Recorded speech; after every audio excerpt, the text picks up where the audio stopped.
C'est-à-dire qu'il y avait c'était les camarades d'usine qui étaient camarades en dehors de l'usine.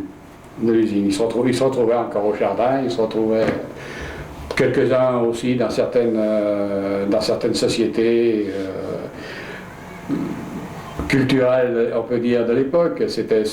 Mais avec des frontières bien déterminées. Hein. Il y avait les gens qui allaient au cercle, et puis il y avait les gens qui allaient à l'amicale laïque. C'était pas du tout il y avait une barrière qui était en haut.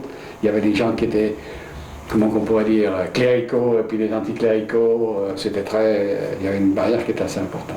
Qui se retrouvait d'ailleurs, pour nous, quand on allait à l'école, il y avait Alors, comme Lorette était située, l'école laïque se trouvait sur la hauteur, à la cime de Lorette, donc vers la mairie. Et puis l'école privée se trouvait vers l'église. Hein. Alors il y avait l'école d'en haut et l'école d'en bas. Qui signifiait l'école catholique et l'école publique. Quoi. Et donc ça créait des différences quand même entre vous, les enfants d'ouvriers qui allaient à l'école d'en haut et ceux qui allaient à l'école d'en bas. Oui, il y avait quand même une différence. On n'était pas... on se battait pas.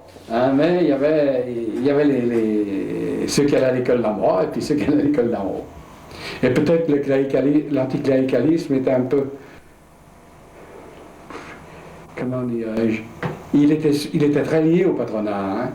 Il était très lié au patronat, et je l'ai eu pour mon père, quand mon père en causait.